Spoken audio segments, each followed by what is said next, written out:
women, East African identity. Nigerian women, East African women, women from Ghana, they have no cultural identity. And I'm going to explain to you what I mean. You see, I work in an industry which is information technology. In information technology, there is one country that really stands out when you talk about information technology, and it's India. Indians, for some weird reason, I don't know how they got into that thing in the historical, the cultural context. Everybody maybe went in for IT. The whole country made a powerful reference to IT, just like China made a huge push into industrialization that deals with tools. The idea of having the tools to make a car or make a shoe, heavy industrialization that they can use to serve the world. India went into this heavy thing about information technology. In my 12 years of working in information technology, everywhere I go, it's loaded with Indians. If the information technology, for example, if a place has maybe 20,000 workers, I'm talking about a huge place, in which maybe 10,000 of their workers are engineers, software engineers, computer engineers, so on and so forth. I can assure you that of the 10,000, 9,500 will be Indians. So what has been my exposure there? Indian women. They're the one they're 4 feet, some of them little 4 feet, things, small things that are making dream money. They came direct from their village into the system and they're making 180,000, 190,000, 200,000 dream money. But there's a strange thing I notice about them. As a company, that thing that they tie and hang on their neck with that dot here.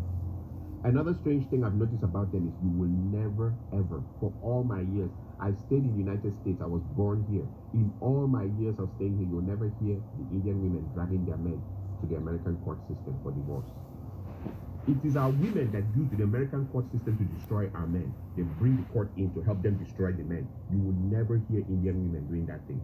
You will never hear women from China taking Chinese men into the American court system to destroy them with divorce. You will never hear women from Korea dragging their men in huge numbers into the American court system to destroy them. But when it comes to African women, East Africa, Nigeria, Ghana, when it comes to African women, they just drag their men into the court system. One of the things that I've noticed in this system or in this problem is poverty. Bring these Indian women, they're making 150,000, 180,000. They don't drag their men into court. Plus, sometimes, like in most places, all the places I've ever worked in information technology, they'll have one car. Not that I'm supporting that behavior, but there's something strange on why I see them. They have one car. They wait for their husband. Even if their husbands are working 2 hours overtime, over their time, they'll wait. Some of them pregnant, waiting for their husband. When it's finished, they go into the same car with their husband and drive home. I watch Indian women and women from so many other, they're not crazy about the Louis Vuitton, Gucci, all the designers wear. They're not even interested. Indian women, I meet them, they've been here 15 years, 20 years, they still keep their accent. They still speak as if they're living in India. But when I meet our women, and our women, all that they have to do is just get to a level where they're making 50,000, 60,000, 70,000 or 80,000 a year. I'm talking about small money. Small money. Immediately the marriage is in danger. And they change. They start bleaching and they start talking, sure, yeah, sure. Yeah, I went, oh my God, I went to New York. And I'm like, even I who was born here, I don't speak like that. I look at others like the Chinese, they can't speak English very well, and their women may be driving very expensive cars that belong to their husbands. And I look at the Indian women who don't speak English very well, and they're not interested in changing their accent or their undertone. And they wear their native dress, that thing, and everything to work. I look at Korean women, I look at other women, they have this sense of cultural identity. African women do not have a sense of cultural identity whatsoever. Little money, and the marriage is over. One thing I've discovered, a common trend, once the women make, they go, nurse, 80,000 is all they need to make. And suddenly your marriage is in danger. They want to call the shots. They want to be the ones that control everything. And if you don't like it like that, they'll bring in the American courts to destroy your life, destroy everything around you. They will insult you, and I'm like, 80,000 is all that it takes for someone to change. Or 70,000, because most of them, even the 80,000 is overtime. They work themselves Sunday, Saturday night, Sunday night. They work themselves to death. That money that they make as overtime is what is now changing into something that they will destroy everything around them. the part that I see also is that a lot of, and I remember whenever I make my videos, I refer to bitch ass men. It has come to a point where we really can't define marriages in the African context anymore in the United States, because the man is changing diapers, he's washing the plates, he's sweeping the floor, he's cooking. Most men now have to cook to keep their marriages intact. He's picking the kids and dropping them. Like in what, like I've seen the experiences. I don't need to go far. I don't want to go too, but the woman is shouting at them, where's the child's belt? Where's the child's socks? Where's the child's everything? And the women go around telling everybody, we are partners. There's nothing like head of the household. We are partners. Okay. So the men are doing everything in the women's role and also doing everything in their role, and they also keep their jobs. And that is supposed to be the if you don't do like that, they'll call American court on you. This partner thing, I've seen people try it, and it leads to disaster. Like he says, okay, so since I'm the one doing the laundry and washing the plates and cooking the food, can you help me change that bulb? No, that's a man's job. Okay, can you help me change the engine oil in the car? No, that's a man's job.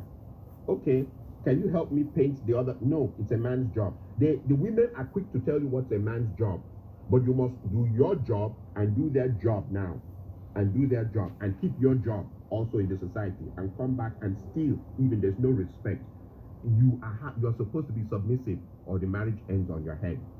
And when you look into it, she started making $80,000, and I compare that with the Indian women who make $150,000, $160,000, $180,000.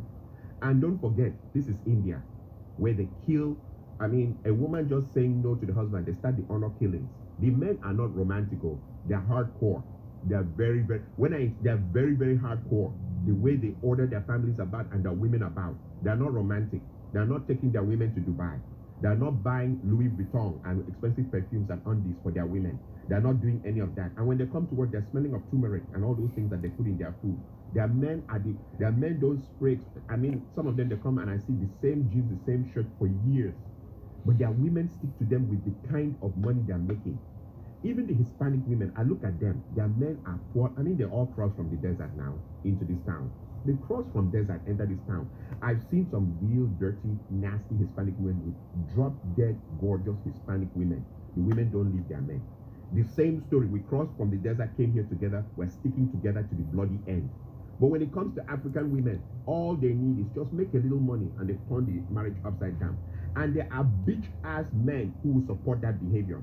In fact, those women are more celebrated here than even married women. You see a man, if he wants to do his birthday party or his child dedication ceremony or burial or anything, he's inviting all the divorcees who threw their husbands out of the house. They have so much honor. In fact, so many people are calling them and congratulating them for throwing out their husbands out of the house. And sometimes when you go into an investigation of why the bitch-ass men are supporting that, is because there's a competition. Africans in America compete to the point of death here in America. Which car someone is driving, which kind of house someone is driving, which kind of job. That's why Africans, it's better you stay away from Africans here. So since everybody's competing, if the woman can turn her house upside down and destroy it, she's already done the job for the man's enemies out there. They are applauding her. They now call her for parties and call her to come and drink in their house. And then there's the part two. When they throw their everything away, a clock starts ticking, a timing clock. Who is going to be the first guy to fuck her? Now that she's on her own, now that she's single, now that she's by herself. And it leads to a proverb from my area. There's this famous proverb from my area. They say that there's nothing as shameful as a big woman to uncover white hair for small boys to enter. White hair. Small boys will enter, come back with just how they slap that ass, how they shaked it up, and how they run it around and stuff like that. And you'll be like, and in her mind, she's showing this attitude. She'll go onto her Facebook website right there. I'm too blessed to be depressed. As they go lower, we go higher. Yep, we girls are flying higher. Hashtag liberated sisters. And then you wonder what is wrong with African women.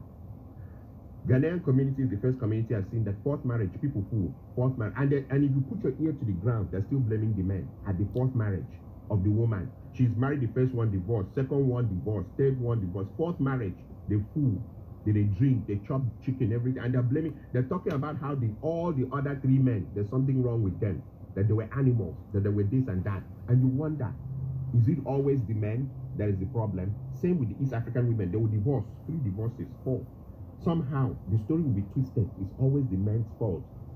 And she's marrying. She can marry up to 7 times. Nobody knows what's going on. I am saying this because too many men's lives have been destroyed because of people who think they are in America.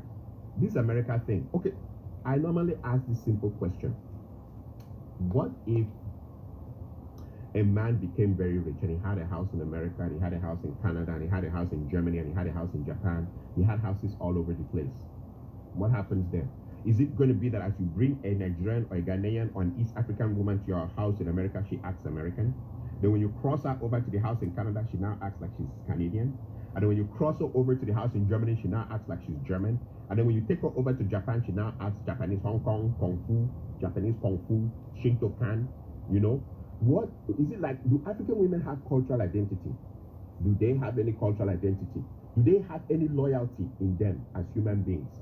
Do they? Or they just moved by every wind of doctrine, every wind of thinking? And the hypocrisy, like I said, is now a lot of marriages, the men are the ones doing the women's roles, their roles, and keeping their jobs.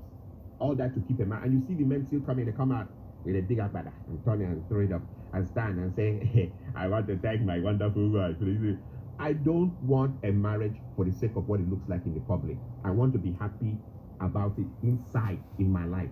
The show of that out there in the public, it looks good. But meanwhile, back home, I'm swallowing Percocet. I'm swallowing high blood pressure medicine. I'm swallowing all kinds of things to stay alive because I want to show people that I kept my marriage going. It's crap.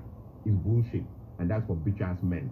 I would rather live longer for my children than to stay in something that is horrific and try to keep it going. One side is always throwing the fishing pole in the sky. One person is always trying to catch it. When does the other person become mature and stop? Oh, because they're making $80,000. Like I said, come and see the Indian women. 150. The husband is making 180. 200. The husband is making 190. People are making dream money. Indian community, I've never seen anything like that before. In IT, they own it. Google, Facebook, everywhere, they own it. And they're making killing money. Those guys hold cash, dream money, and their wives are not going crazy. You see their wives by their husbands all the time. The other final part I'll leave you with is I thank God for Trump. I thank God for Trump because Trump has defined what America truly is about. When you come to a situation where a man, he's speaking on behalf of millions of people, talking about how he sees things, how he understands things from these millions of people who voted him in, you will understand that for you to come to this country and destroy your life, you're the most stupid person on earth. Trump makes it clear that if you're a minority, we don't count you among people. And these are the owners of the land talking about that. If you're a minority, we don't count you. And you see other minorities, like I said, the Indians, the Koreans, the Chinese, other minorities, it's like they intrinsically know this is not their land. So when they come here, they hold themselves. It's not something you need to break your family apart over. It's not something you need to go crazy about it. And you're 40 years old and you're now wearing mini and going back to the club. Nobody goes crazy except African women, Ghanaian, Nigerian, East African. They go crazy. They go crazy. And I'm glad Trump has told them it doesn't matter how you do. Sure. Oh yeah, that we still don't count you as part of us. We don't. We know where you're from. And that it doesn't matter how much money you make here. It's because we let you stay here. And I'm glad that he has pointed it out and cleared it out and activated it so that when you now take your husband or take your wife into that system that doesn't regard you as something and destroy everything, I glorify God because some people have wisdom and some people do not. And I also thank God for that the bitch-ass men who are rejoicing on how other men's demise, like they're rejoicing that other men were destroyed that way, so that, so because it has lowered the competition. Now I have won. I'm going up. He's coming down. That God will punish them. God will never. Since you can't rejoice in people doing well, but you're waiting for people to go down so that it can. Is that what you needed to be victorious? Then you're fake. You are as fake as it gets. You needed his wife to turn on him so that you can win. That is why you're all everywhere. Divorced women are being celebrated as the best women in earth here in America. Everybody, call them for parties, call them everywhere, give them money, do everything, and sleep around with them, because that's the thing. You're all sleeping around with them. Nonsense. Oh, and by the way, I want to also finally use this to kill one argument. The argument I hear a lot of men now saying, they're cursing their fathers. That our fathers who didn't sweep the floor, wash the plates, cook food, change the diapers, totally emasculated. I mean, men are totally emasculated. They're doing everything, doing the laundry. That our fathers who didn't do that were useless. We're better than them because we're doing our role, the women's role. We're Superman. We're doing the women's role, our role, keeping our jobs, taking care of the children. The children are now coming to ask us for the socks and their belts and where their sandals are, and they don't know whether, and they're coming to ask us to iron their clothes, and we iron our own clothes on top of that. We're doing everything. The woman's job now is just to comb her hair and look at herself in the mirror, and when she's tired and she has choosing and sitting down spending an hour trying to find the right dress, and then she gets into the car and drives to work. You're doing everything. And that in that world we're saying that our fathers were stupid, that we are better than them. No, we're not. Maybe we are the ones that will have a shorter lifespan in the end of this story. So you know what, I'll leave it at that. Like I said, I normally say very controversial things, and I speak for just a group of men, not all men though, because there's too many bitch ass men now, men who are not real. I know how the reaction will be here. You guys can come in and insult me and talk whatever you want to talk, but I've put my point down. African women have no cultural identity, and I think their background of poverty has made them that when they see small money, they lose control of themselves.